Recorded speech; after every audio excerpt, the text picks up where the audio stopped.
Reading some of your work, it was referenced. You just mentioned Elliot, and what they found or what they suspected is that there's multiple pathogens likely present, and it's almost like take all root rot, almost like a general term, kind of like snow mold, where there's multiple pathogens that could be causing very similar symptoms.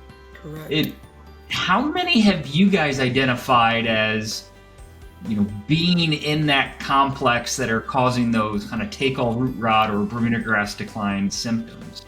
In our research, my student Philip Vines did that work, and he actually identified, I think it was 6 species that were not Gamenomyces graminis that when we did the phylogenetics, they didn't match anybody.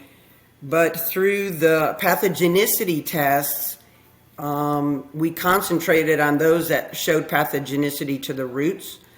And through that, we've identified 3 species that were pathogenic. One was a new genus species, Candida clonium cynodontis. And then there was a Magnaporthiopsis species, which was kind of interesting because it used to be called Magnaporthi. And back in the day, Magnaporthopoe was the summer patch fungus. And I was like, why is there Magnaporthi species on this warm season grass? So that was like in the early 2000s. When I just started tinkering with it through diagnostics, I would see a lot of the growth cessation structures on some roots, and I didn't really associate that with the Gamenomyces species more so than the Magnaporthi species.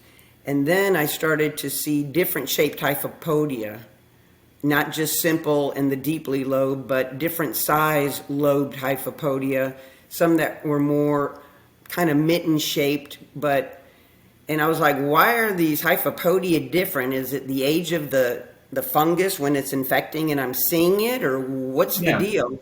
So, I put all those questions on the back burner until the mid 20 teens, like 2012 is when Philip came in and we talked about maybe let's see what these are and who they are. The phylogenetics and the molecular work was getting so much better. And back in the early days, I took a lot of these ectotrophic root infecting fungi that I didn't think was Gamenomyces graminis. And back in the day, when I did ITS blasts, excuse me, I'd get like 96% identity to Magnaporthopoe. And I'm like, well, who is this fungus then, And what's it doing on the warm season grass? Who are you and what are you doing here? So I was, through his excellent work, we were finally able to, go into that black hole of these ERI pathogens and find out exactly who is there. And Elliot and Lanscoot, discussed there's a complex. And so we were finally able to, solve that riddle and identify these fungi. And then over in North Carolina, Jim Kern's student, Cameron Stevens, he found and identified, which was already identified, Gamenomyces graminicola, which we never found in our work, which I thought was interesting because we had hundreds of samples and putting green samples from Hawaii all the way through the deep south and everywhere. Yeah. And so I was like, well, why didn't we come across graminicola? That's just kind of interesting. And which Cameron showed was highly pathogenic. So, and then we would do samples and we would find multiple species on these rotted roots together. So, that was pretty interesting. So